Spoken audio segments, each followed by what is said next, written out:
Hello. Happy Sunday, lovely people. I hope you can all hear me well. So today's video, we're going to look at what is grief. So a lot of people assume that grief only occurs when there's a bereavement, but grief has so many different faces. And once you can start to recognize these different faces of grief, I think you may be surprised at learning how many times you've actually grieved in your life without realizing it's grief. So the sooner you can learn about grief and how it affects you and recognize the emotion of grief, the quicker you'll be able to help yourself and learn how to manage it and work through it. So grief is experienced when we suffer absolutely any form of loss. This can be loss of absolutely anything that's deeply important to you, that you deeply care about. It could be the loss of a loved one, as we said, in bereavement, but it can also be the loss of yourself, the loss of your health, whether you've been through an accident or developed an illness, the loss of a relationship, when you go through a relationship breakdown or something like a divorce. It can also occur when you go through adoption,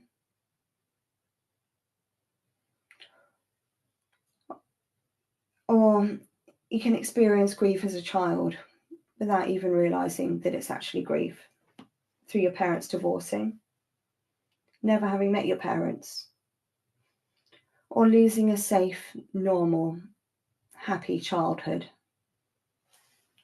Could be the loss of a child as well, when you're an adult going through a miscarriage, or finding out that you could never have children.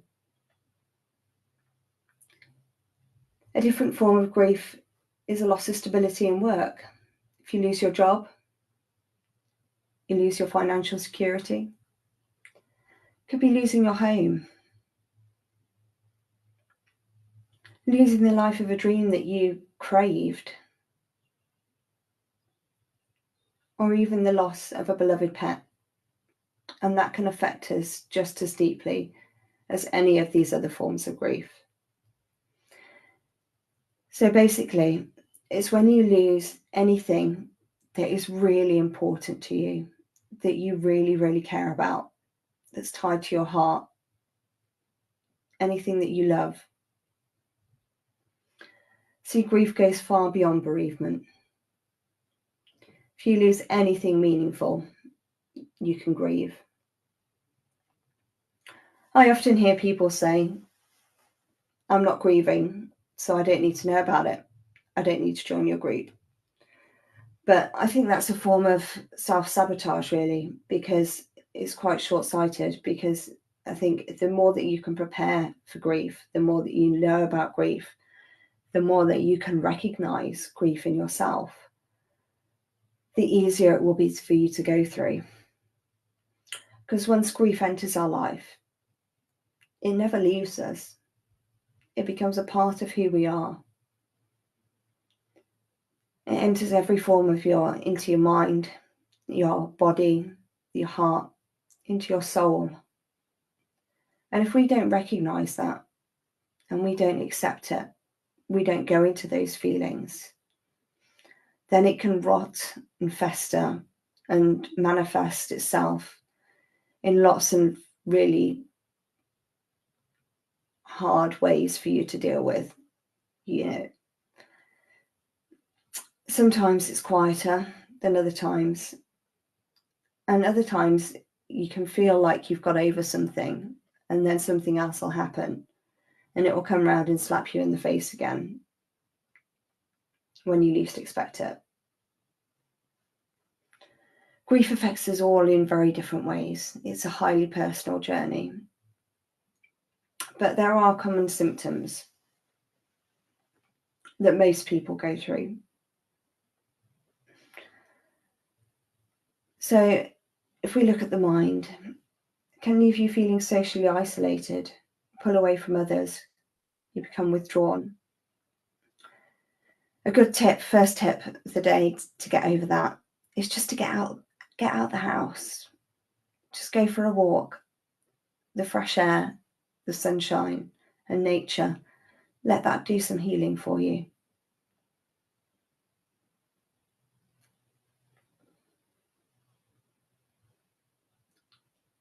It can manifest its way in lots of different emotions. And I think anger is one of the hardest ones to get through, because we're always taught not to speak ill of the dead. Yet when you're grieving, it does make you angry. You question the world, you question the universe, you think, why has this happened to me? And if you don't feel into that anger, and if you don't accept it and explore it, then, it can eat you up from the inside out. So that's tip number 2, is if you are feeling angry, just feel into that anger, explore it, let it out. Scream into a cushion, get another useful way is if you get a bat or something and just hit a cushion. You just let it all out of you. Hit your fists on the floor, just express it, and you will feel so much better once you've let it out. And then if we then move on to our body, grief not only affects our mind, but it does affect our body as well. It can leave you with physical symptoms. It affects our sleep, leaving you feeling tired, weak and exhausted. So one of the best ways to look at this is to make sure that you have a really good sleep hygiene routine. Try and wake up at the same time every day. Try and go to bed at the same time every day, even on the weekends. One of the worst things you can do on the weekend is think, oh, I'll have a lie in, or I'll stay up a bit later. And our body's like rhythm. So if you can stay getting up and going to bed at the same time, you will feel so much better for it. Reduce your screen time before you go to sleep. At least about an hour before you go to bed, try and have a screen-free time. Ensure your bedroom isn't too warm. Open the window, have a bit of fresh air. If you do these things, I think you'll suddenly realise how much better you'll feel for having a good sleep routine. For me, that's been a massive help.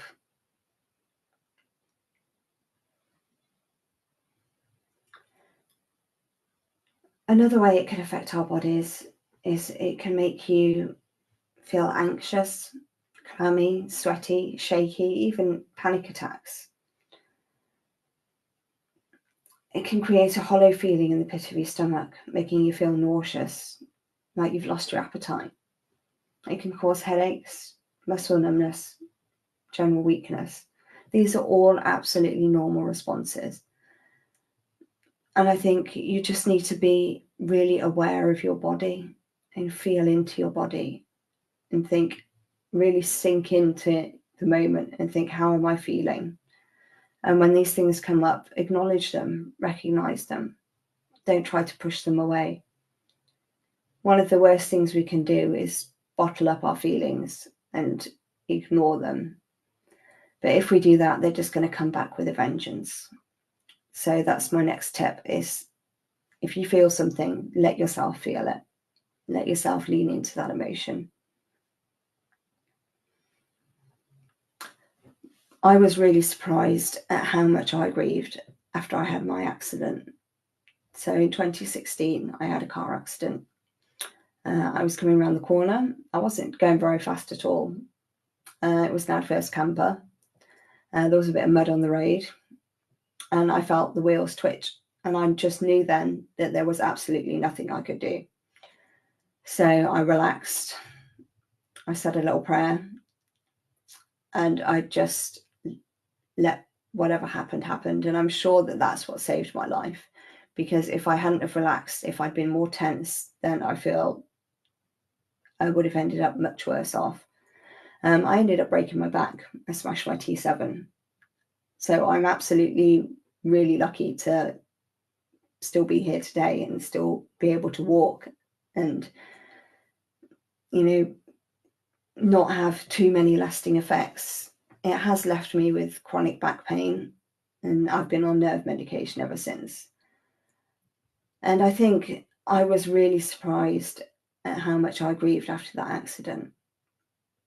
I grieved for the life I'd lost before, a life free from pain.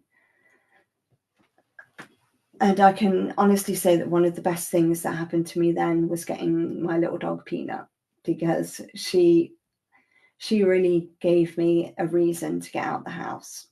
And she's so empathic that she would pick up when I was in pain before I realized it. And she comes and has a little snuggle, and seeing her little face just makes everything so much easier. Which just shows us how healing animals can be, and how they can pick up on so much more than we ever realize. And that brought back a lot of feelings from my dad as well, because I was in that state of grief. My body and my mind remembered the last time I grieved, which was when he died. And that was really surprising. So I think it's recognizing that when we go through a new form of grief, it can bring up feelings from previous times we've grieved as well. And that's okay.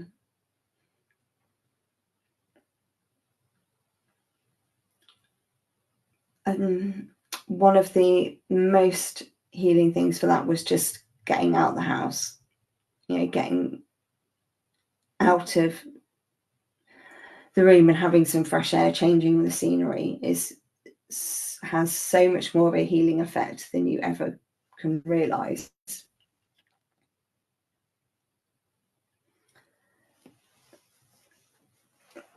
And that helps lift our mood and helps us to feel a bit better.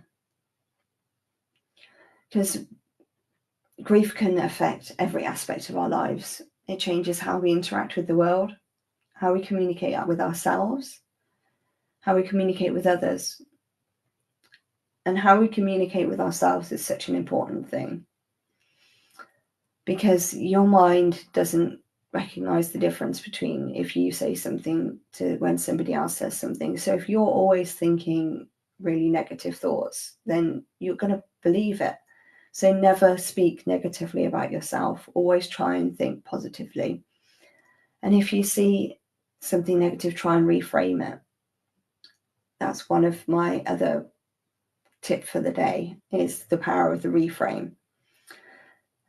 So I'd have a lot of days where I was just in so much pain that I couldn't really do anything else. But if I thought about the day like that, it then brought me down and made me feel more negative. But if I managed to do one good thing, focus on the good thing. So instead of saying the day was mostly bad, say the day had bad parts, but it also had good parts. So focus on the things that you can do, not the things that you can't do.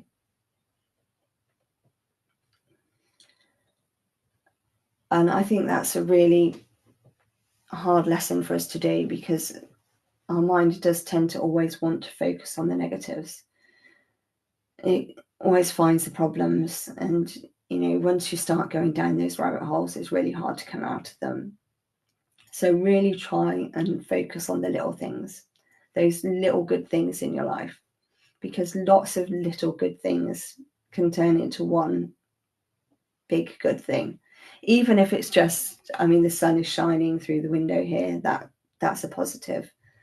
Thinking, I made it out the bedroom today, that's a positive. So really break it down and focus on the little things. And once you start to focus on all those little things, the bigger things just kind of fall into place.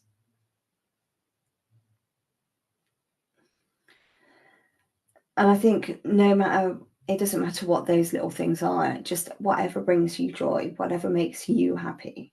So a little something that just lifts your spirit It doesn't matter if it's unconventional or that other people may not think it's helpful, but if you find it helpful, that is the most important thing.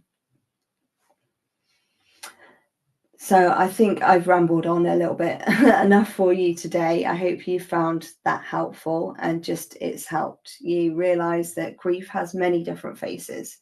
It goes far beyond bereavement. And I think recognizing those different forms of grief and recognizing some of the ways it can affect your mind and body will really help you move forward. So I hope you've had a lovely weekend and you enjoy the rest of your day. Bye for now.